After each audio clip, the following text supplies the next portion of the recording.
Preview.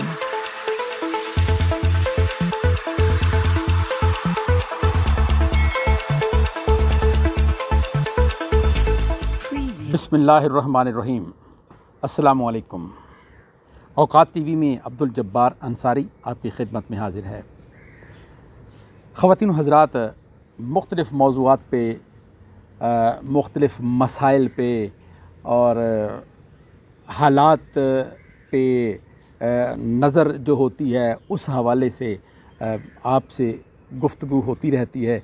आज एक बड़ा दिलचस्प वाक़या मैं आपको सुनाने लगा हूँ। पहले वो वाक़या आप सुने, फिर मज़ीद बात करेंगे। ये जी एक माहनामा रिसाला है सपूतक लाहौर, उसमें ये शाया हुआ है नवंबर 1999 में। उसके सफ़ा नंबर 170 पर है ये वाक़या। वाक़या बड़ा दिलचस्प है, ज़रा गौर से सुनिएगा।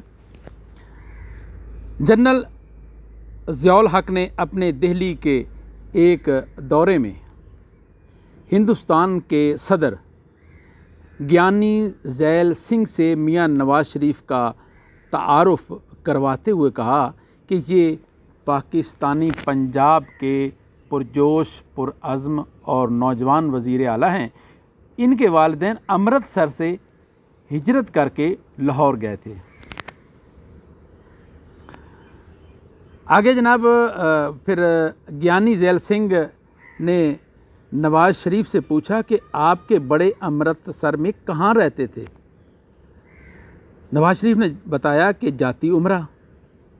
ज्ञानी ज़ैल सिंह ने फ़ौरन पूछा कि कहीं तुम शरीफ टिंडा वाले के, ये टिंडा वाले की आपको बता दूं, ये राहट में लगे पानी खींचने वाले डब्बे, मट्टी के बर्तन होते हैं बने हुए, तो उसके गले में वो रस्सा बांध के वो उसके साथ रस्से जो कुएं में डाला जाता है उसके साथ वो पानी फिर बाहर आता है, तो उसको टिंड बोलते हैं ना। कहीं तुम शरीफ टिंडा वाले के बेटे तो नहीं हो?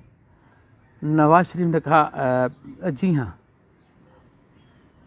फिर ज़ैल सिंह ने कहा कि मैं तो तुम्हारे दादे जाना पांडी, जिसका सही नाम था रमज़ान जाना पांडी, और तुम्हारे परदादे दुल्ला हारा वाले से भी वाकिफ़ हूँ, जो अमृतसर के गाने बजाने वालियों के बाज़ार में फूलों और कलियों के हार बेचा करते थे।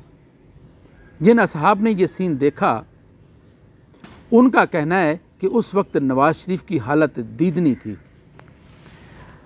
दीदनी से मुराद यही लग रहा है कि शायद उन्होंने शर्मिंदगी महसूस की हो, लेकिन इसमें शर्मिंदगी वाली कोई ऐसी बात नहीं। टिंडा वाला मतलब है, अगर वो बनाते थे, वो कारोबार, उनका बिज़नेस था, और फिर उनके वो कहते हैं दादे को भी वो जानते हैं, पांडी बोलते हैं। आप लाहौर आज़म मार्केट में अगर जाते हैं तो वहाँ जो कपड़े का कारोबार करते हैं ना, तो वो फिर कपड़ा सारा ख़रीदते जाते हैं, फिर आखिर में उसको इकट्ठा कर लेते हैं। इकट्ठा करके उसकी एक पंड, एक मतलब बोरा सा बना लेते हैं। वो बोरा जो उठाकर बस तक या मतलूबा जगह तक पहुंचाता है, वो पहुंचाने वाला उसको पांडी बोलते हैं। तो ये मजदूरी, मेहनत, कोई ऐप नहीं। अल-कासिब हबीबुल्लाह, मेहनत करने वाला अल्लाह का दोस्त है। तो दीदनी से याद आया कि दीदनी, लगता है कि उनको कोई शर्मसारी महसूस हुई होगी। ऐसी शर्मसारी वाली कोई ऐसी बात नहीं।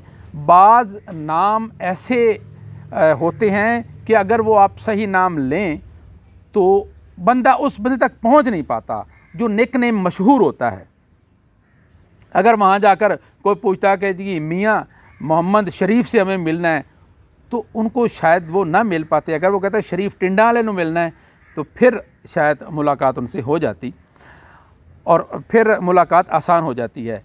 मैं इस तरह का एक अपना आपको वाक़या सुनाता हूँ कि मुझे एक दफ़ा कॉल आई कि अस्सलाम वालेकुम। मैंने कहा जी वालेकुम अस्सलाम। कहता है जी मैं चौधरी जुल्फ़कार बोल रहा हूँ।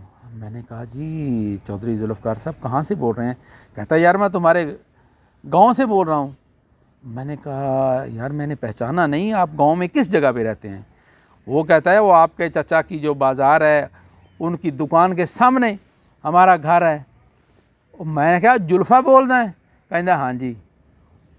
तो अब गांव में सारे उसको जुल्फ़ा कहते थे। तो अब वो चौधरी जुल्फ़कार जब उसने कहा तो मुझे उसकी समझ ना आई। तो जुल्फ़ा जब वजाहत हुई तो फिर पता चला। तो बाज़ चीज़ें ऐसी उर्फ़ आम हो जाती हैं कि जब तक आप उनका हवाला ना दो तो समझ नहीं आती। तो अब बात करते हैं मज़ीद हम उस शरीफ टिंडा वाले के हवाले से। तो देखें, उनका एक बिज़नेस था, बिज़नेस में इजाफ़ा हुआ, यहाँ आए, उसमें शर्मसारी वाली कोई ऐसी बात नहीं। तो अफसोस की और शर्मसारी वाली बात तो ये होती है कि आपने कोई करप्शन की हो, फिर करप्शन करके फिर आप मुकर भी जाएं, फिर आप भाग भी जाएं, तो वो होती है शर्मसाली और शर्मिंदगी वाली बात। तो उसमें इंसान का वक़ार जो है वो ख़राब होता है।